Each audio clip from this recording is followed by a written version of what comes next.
विश्व के पटल पर सुसज्जित एक राष्ट्र आर्यवर्त या भारत, उसके कंठ प्रदेश में बसा एक प्रदेश हिमाचल और हिमाचल की उत्तरी पश्चिमी तलहटी में बसा सुंदर, आकर्षक, भव्य, मनभावन एक जनपद।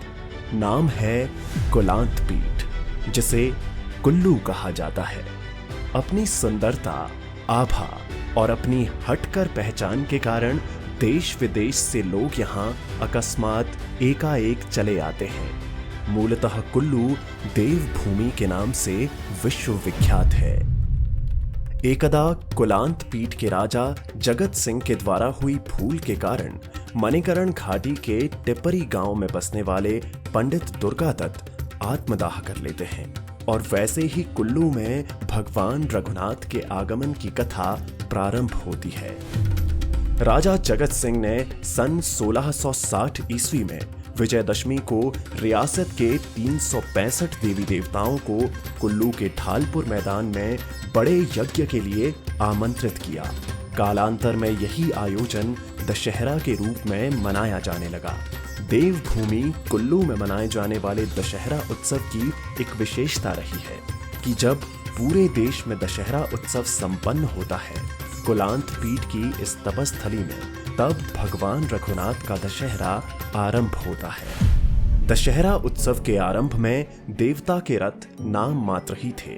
कुछ देवता करंडी रूप में, अन्य देवताओं के निशान घंटी, धड़च, गुर्ज, खंडा, शांगल आदि रूप में कारदार, गूर, पुजारी, कारकुन तथा हार, वाद्य वृंद सहित वादक दशहरा उत्सव में सम्मिलित हुए। 18वीं 19वीं शताब्दी में देवी देवताओं के रथ का निर्माण हुआ। अब देवता देव रथ में विराजमान होकर श्री रघुनाथ जी की चाकरी के लिए आने लगे। तब विदा दशमी का प्रारंभ प्रथम नवरात्र को ही हो जाता था। इस दिन दुर्वासा ऋषि, नारद मुनि, आदि ब्रह्मा, बिजली महादेव व गौरी, ये पांचों देवता पहले श्री रघुनाथ जी के मंदिर में श्री रघुनाथ जी को नमन करते थे।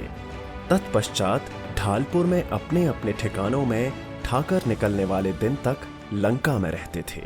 अब केवल देवता गौरी ही प्रथम नवरात्र को श्री रघुनाथ जी की चाकरी में उपस्थित होता है। तब ऊंची घाटी के सभी देवता सरवरी नाले के पास ठहरते थे। यहाँ काफी खाली तथा साफ सुथरी जगह थी, पानी की सुविधा भी थी। कुछ देवता व्यास नदी के बाएं तट पर देवडोभी खराहल में ठहरते हैं। ये जमदग्नि ऋषि, जीव नारायण, शुक्ली नाग, आजीमल, सरवल नाग तथा कार्तिक स्वामी हैं। अब कार्तिक स्वामी सुल्तानपुर में मौदगिल परिवार के यहाँ ठहरता है। अब गौतम ऋषि गोशाल को छोड़कर बाकी सभी ऊंची के देवताओं के स्थान ढालपुर में हैं।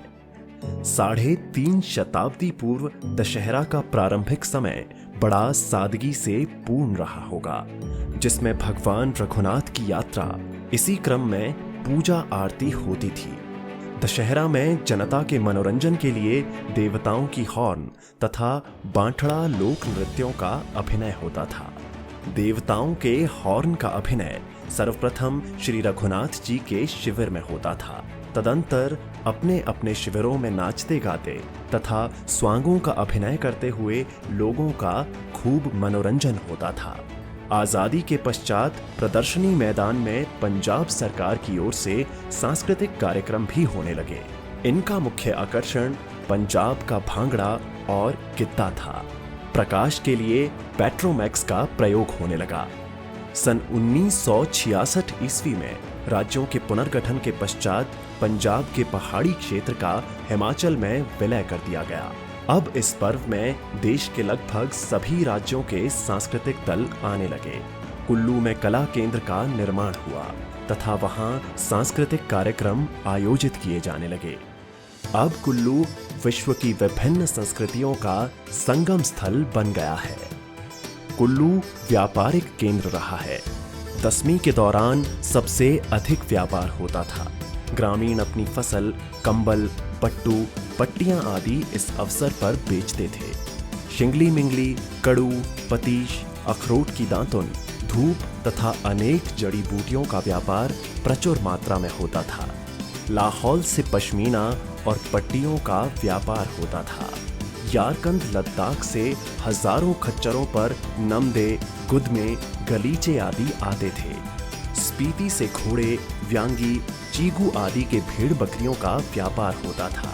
रामपुर से चिलगोजे आते थे। व्यापारी बाहर से सामान लाकर यहाँ बेचते थे और यहाँ से खरीदकर मैदानों को ले जाते थे। यातायात की सुविधा से अधिक व्यापारी दशहरे में आने लगे हैं। व्यापारिक क्षेत्र भी बहुत अधिक बढ़ गया है। अब ये दशहरा विश्व पटल पर अपनी एक झलक विभिन्न गतिविधियों के माध्यम से उद्घाटित करता है। इसी दशहरा उत्सव में सैकड़ों महिलाओं द्वारा पारंपरिक वेशभूषा में एक साथ लोक नृत्य करते हुए Guinness book of world record में अपना नाम दर्ज करवाया था।